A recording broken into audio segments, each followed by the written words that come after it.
departure. One quick announcement. While on board the tram for the duration of your flight, please keep your face mask over your nose and mouth as I am demonstrating now.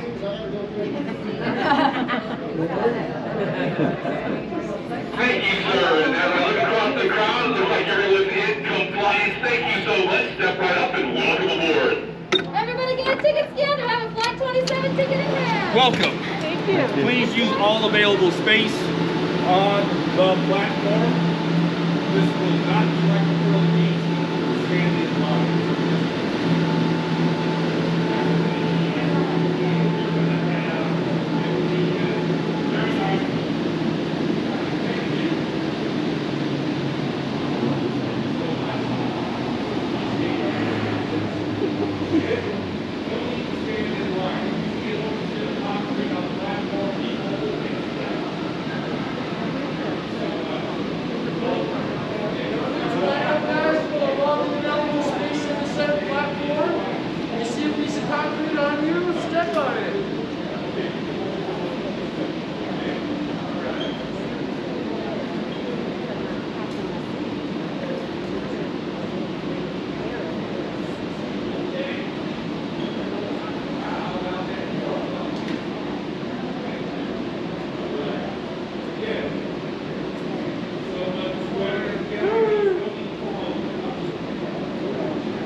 They said I could take the zip line down, but, you know, that's only if you don't wear your mask.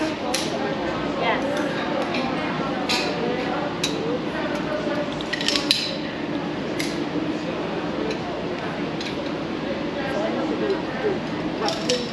Yes.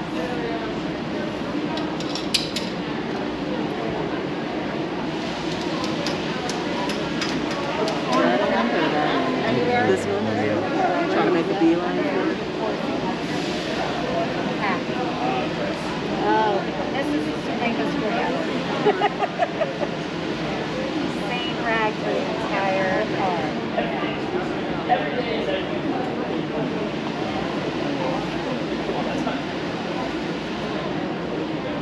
Oh, shift change. Got it. Hey folks, your cabin operator, it's his birthday today, so wish him a happy birthday. Happy birthday to you. Thank you. Happy birthday to you. Happy birthday to you. Happy birthday to you. Thank you guys so much. I'm 25 If you want to switch to that so you can get a better view. No, I'm good. Amy, do you want to sit, Chandler?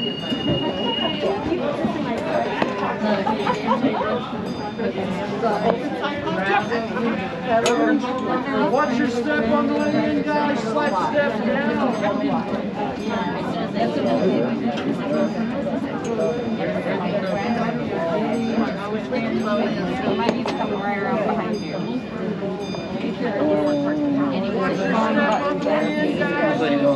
I know.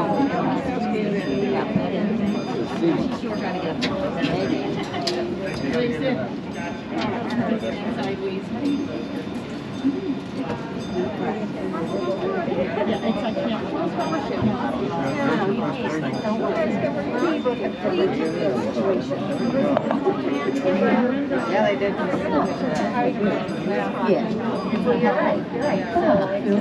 Excuse me, guys. Pardon me. I do need access to this console that you guys are standing right in front of. Excuse me. Pardon me. Excuse me.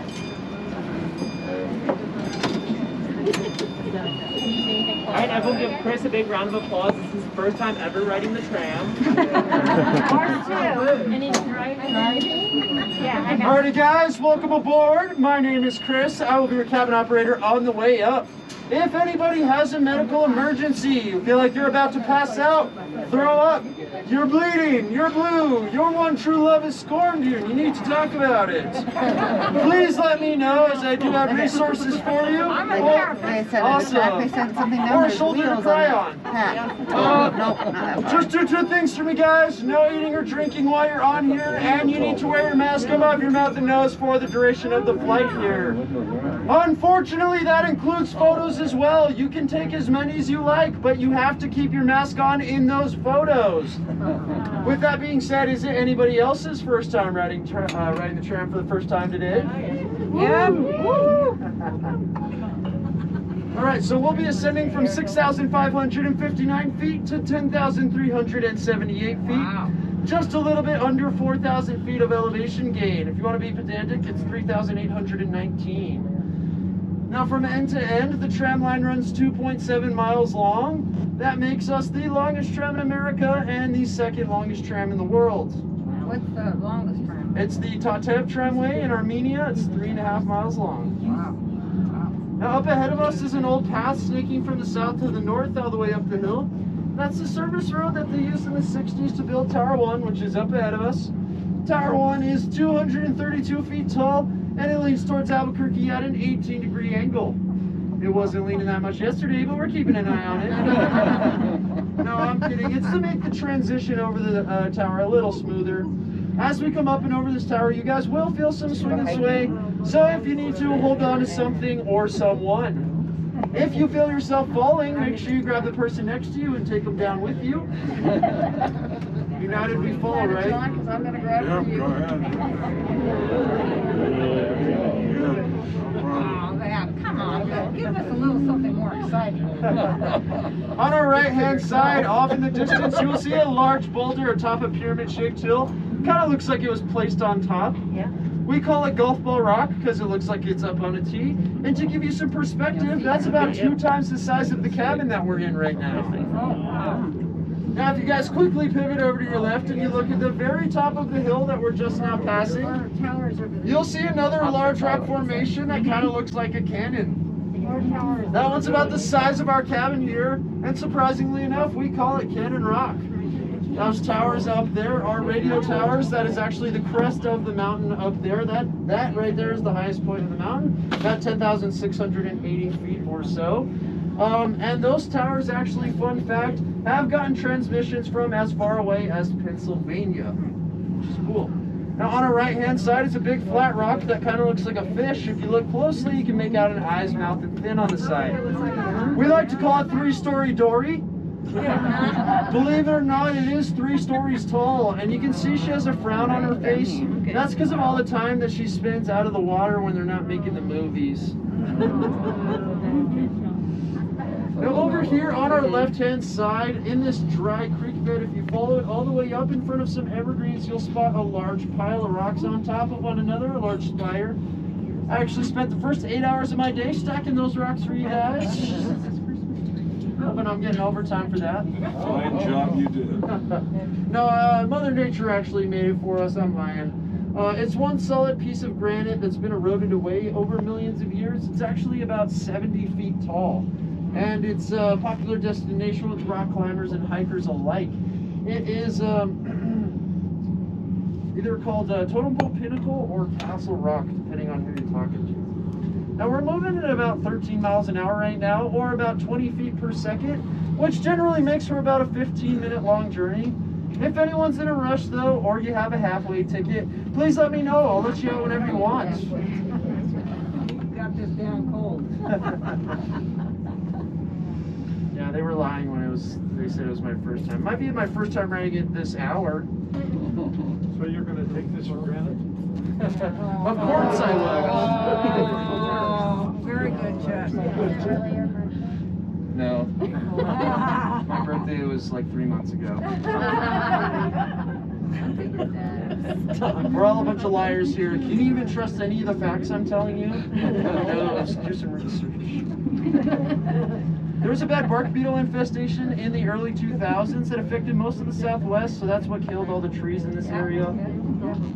Now up ahead of us at the top of this hill is tower number 2. Tower 2 is much shorter than tower 1, only 80 feet tall. But hey, that's okay, we don't judge here. We love all our towers equally. This one is standing straight up, so this is the steepest point in our climb at any point. And this tower was built using helicopter, and it took approximately 2,000 rides in total to get all the manpower and materials up here. Wow. Now, as we come up and over the hill, once again, you guys will feel some swing and sway. Keep an eye out for the sign that says "Keep off tower, survivors will be prosecuted." Also, if you're not sure whether or not you're afraid of heights, well, once we make it over the hill, you'll find out. Oohs and ahs are encouraged, but not required.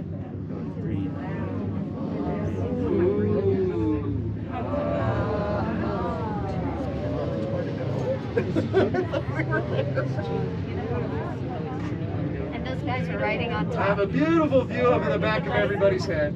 Alrighty, no, you're right. The sister cabin is approaching us on our left-hand side. It may appear to be moving faster than us, but that's just an optical illusion. Both cabins move at the same speed in tandem with one another. We're basically a big multi-million-dollar laundry line. So as we pass by them, that'll mark our halfway point. Let's all give them a friendly wave. Bye, guys. Smell you later.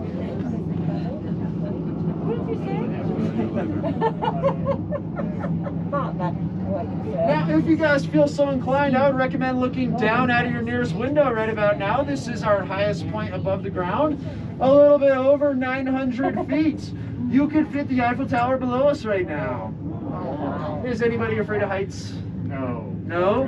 Well, here's a fun way to think about it. It's only 7.8 seconds to the ground. You know, enough time for a prayer or a quick tweet. No, the way that they know is that the military was developing laser-guided missiles, and they used the tram to develop the laser measuring technology. So that's how they measured the distance and also the time it takes. And that is true. I'm not lying about that for once.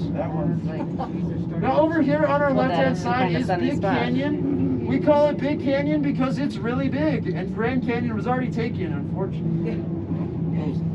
Arizonians.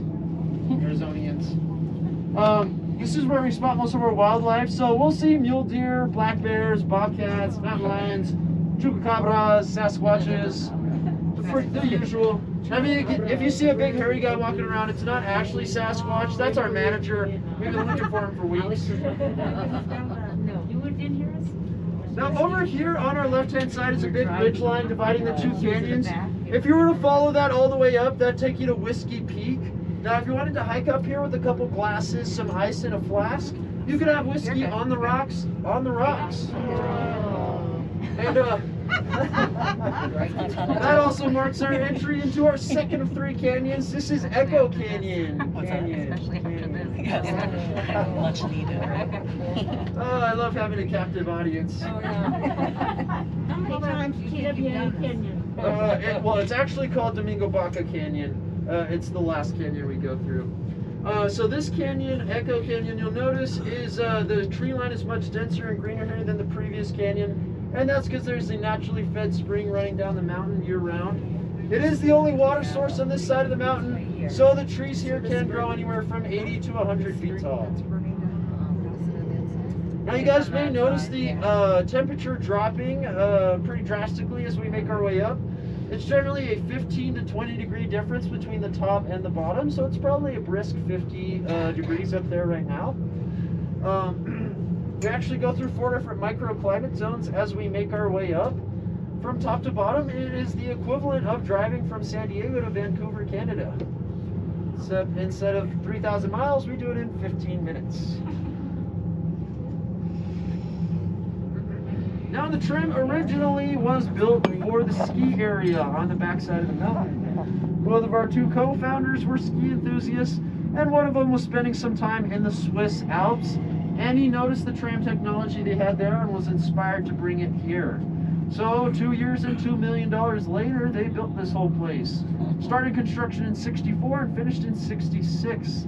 They built it in a collaboration with Bell Engineering, a Swiss company. They designed and manufactured all the parts for this place, and all the general contract work was done locally. The Swiss also built our 3rd generation tram car, which is what we're riding in right now.